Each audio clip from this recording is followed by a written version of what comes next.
स्वधर्मे निधनम श्रेया। तुम अगर ग्रस्त हो और वही तुम्हारा सुख और शांति है, और अगर तुमने वहीं पाया है अपनी नियति को, तो तुम सन्यासियों की मत सुनना। होगा उनका स्वधर्म सन्यास, तुम्हारा नहीं। जहां तुम्हें शांति मिल रही हो, जहां तुम्हें जीवन की ऊर्जा सहजता से प्रवाहित मालूम होती हो, प्रवाहित हो रही है, जहां ऊर्जा में कोई स्खलन ना होता हो, जीवन एक प्रवाह हो। अगर दुकान पे हो तो दुकान, दफ्तर में हो तो दफ्तर, पहाड़ पर हो तो पहाड़। मैं तुमसे ये नहीं कहता कि कोई स्थान चुनने योग्य है, तुम्हारे जीवन की सहजता चुनने योग्य है। एक बड़ी अनूठी कहानी है अशोक के जीवन में घटी। कहना मुश्किल है कहां तक सच है, लेकिन बड़ी गहरी सच्चाई की खबर देती। एक संध्या, वर्षा के दिन है,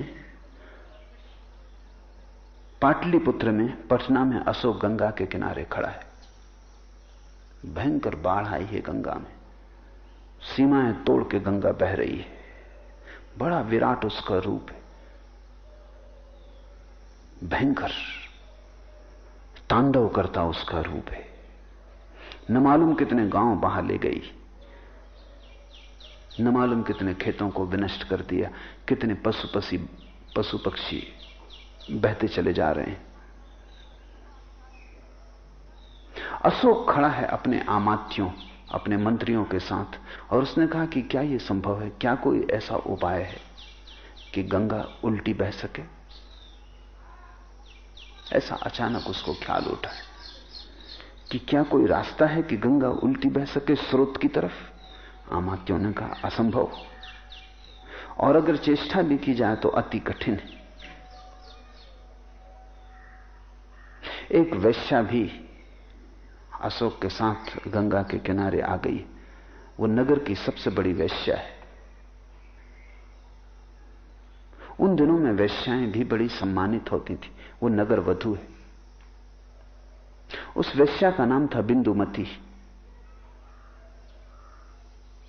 वो हंसने लगी और उसने कहा कि अगर आप आज्ञा दें तो मैं इसे उल्टा बहा सकती हूं। अशोक चौंका। उसने कहा कि क्या ढंग है, क्या मार्ग है इसको उल्टा बहाने का, तेरे पास ऐसी कौन सी कला है। तो उस वेश्या ने कहा मेरी निजता का सत्य। बड़ी अनूठी कहानी। उसने कहा मेरी निजता का सत्य, मेरे जीवन का सत्य, मेरी सामर्थ्य, मैंने उसका कभी उपयोग नहीं किया। बड़ी ऊर्जा मेरे जीवन की सत्य की मेरे भीतर पड़ी। अगर आप कहें तो ये गंगा उल्टी बहेगी, मेरे कहने से बहेगी, इसका मुझे पक्का भरोसा है, क्योंकि मैं अपने सत्य से कभी भी नहीं टिकी। सम्राट को भरोसा ना आया, पर उसने कहा देखें। वेश्या ने आंखें बंद की और कहानी कहती है कि गंगा उल्टी बहने लगी। सम्राट तो चरणों पे गिर पड़ा वेश्या के, और उसने कहा बिंदुमती, हमें तो कभी पता ही ना चला कि तू वेश्या के अतिरिक्त भी कुछ और है। ये राज, ये रहस्य तूने कहां सीखा? ये तो बड़े सिद्ध पुरुष भी नहीं कर सकते। वेश्या ने कहा मुझे सिद्ध पुरुषों का कोई पता नहीं, मैं तो सिर्फ एक सिद्ध वेश्या हूं, वही मेरे जीवन का सत्य है। क्या है तेरे जीवन का सत्य, तू खोल कर कह। अशोक ने कहा। उसने कहा मेरे जीवन का सत्य इतना है कि मैं जानती हूं वेश्या होना ही मेरे जीवन की शैली, वही मेरी नियति। अन्यथा मैंने कभी कुछ और होना नहीं चाहा, अन्यथा की चाह ही मैंने नहीं कभी अपने भीतर आने दी। मैं समग्र हूं, मैं सिर से लेकर पैर तक वेश्या हूं, मेरा रोआ रोआ वेश्या है, और मैंने वेश्या के धर्म से कभी अपने को च्युत नहीं किया। अशोक ने पूछा क्या है वेश्या का धर्म? पागल, मैंने कभी सुना नहीं कि वेश्या का भी कोई धर्म होता है। हम तो वेश्या को अधार्मिक समझते, और यही मैं मानता था कि तू कितनी ही सुंदर हो, लेकिन तेरे भीतर एक गहरी कुरूपता है, क्योंकि तू शरीर को बेच रही है, सौंदर्य को बेच रही है। इससे क्षुद्र तो कोई व्यवसाय नहीं। वेश्याने का व्यवसाय क्षुद्र और बड़े नहीं होते, व्यवसायी पर सब निर्भर करता है। मेरे जीवन का सत्य यह है कि मेरे गुरु ने जिसने मुझे वैश्या होने की शिक्षा और दीक्षा दी, उसने मुझे कहा कि एक भर सूत्र को संभाले रखना तो तेरा मोक्ष कभी तुझसे छिन नहीं सकता। और वो सूत्र ये है कि चाहे धनी आए, चाहे गरीब आए, चाहे शूद्र आए, चाहे ब्राह्मण आए, चाहे सुंदर पुरुष आए, चाहे कुरूप पुरुष आए, चाहे जवान, चाहे बूढ़ा, कोढ़ी आए, रुग्ण आए, जो भी तुझे पैसा दे, तू पैसे पे ध्यान रखना और व्यक्तियों के साथ समान व्यवहार करना।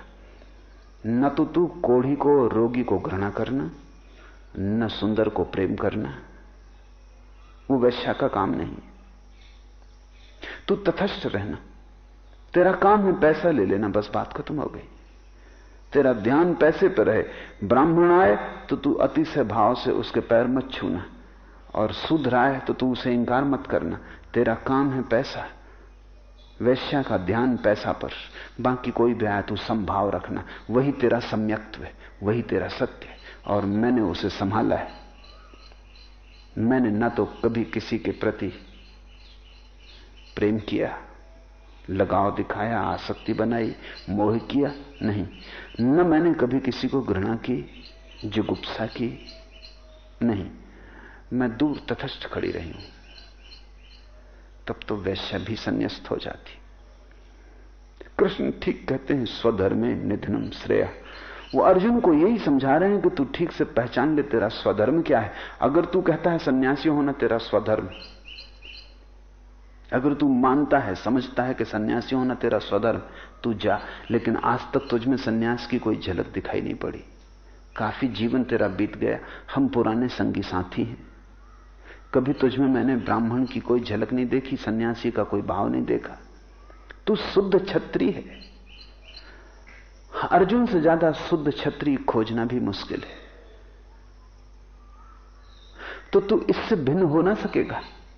तो एक ही उपाय है कि तू अपने ही धर्म के सत्य को उपलब्ध हो, निजता को मत छोड़।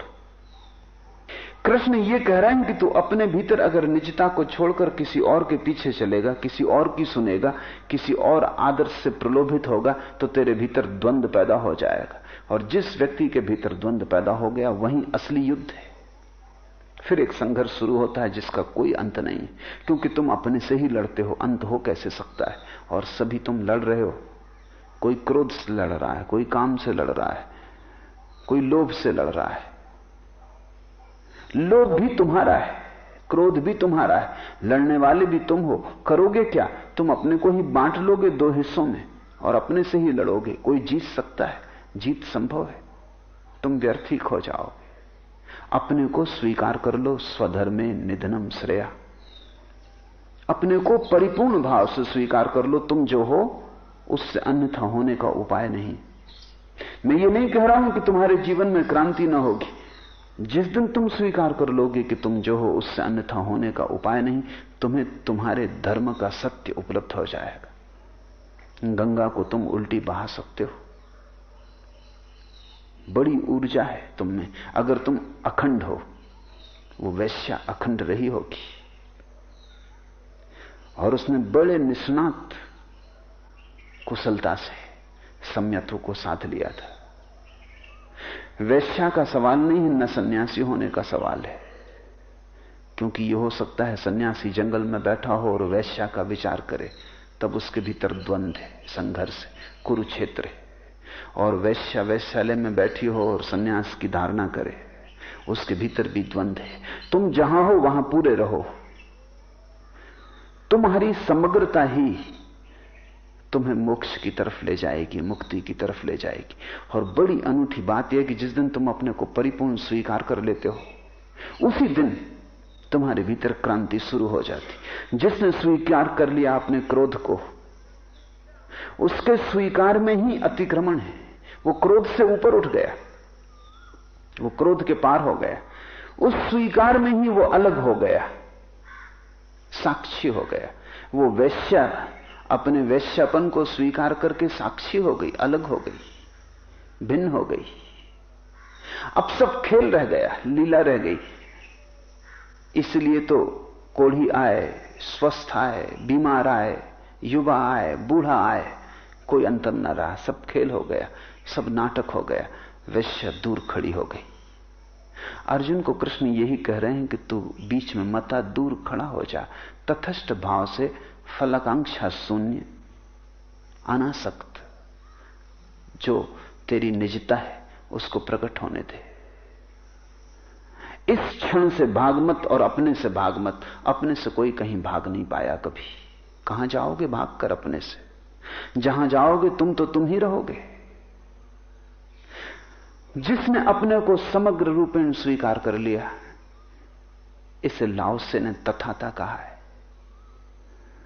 उसके जीवन में परितोष आ जाता है, संतोष बरस जाता है। उसी संतोष में क्रांति घटित होती। तुम जरा कोशिश करके देखो। लड़के तो तुमने बहुत कोशिश करके देख ली जन्मों जन्मों से। पिछले जन्म तुम्हें याद भी ना हो तो इस जन्म में भी तुमने लड़के कोशिश कर ली। तुम एक साल भर के लिए मेरी मान लो कि तुम लड़ो मत, तुम अपनी निजता में बहो। संसार कुछ भी कहे, लोग कितना ही समझाएं कि तुम्हें बुद्ध होना है, महावीर होना है, राम होना है, कृष्ण होना है, तुम किसी की मत सुनना, क्योंकि तुम्हें तुम ही होना है। न राम होना है, न बुद्ध होना, न कृष्ण होना, वो सब विजातीय हैं तुम्हारे लिए। तुम चेष्टा करके राम अगर हो भी गए तो झूठे रामलीला के राम हो पाओगे। उसका कोई मूल्य नहीं, 2 कौड़ी भी मूल्य नहीं है। यह भी हो सकता है कि रामलीला के राम के भी लोग पैर छूते हैं, तुम्हारे भी छुएं, पर इससे तुम कुछ प्रसन्न मत होना। इसमें कुछ सार नहीं है। तुम ही होने को पैदा हुए हो। कृष्ण के वचनों से बड़ी संसार में कोई दूसरी व्यवस्था नहीं है अनुशासन की, जिसने व्यक्ति को उसकी निजता के परम स्वीकार के लिए आग्रह किया हो।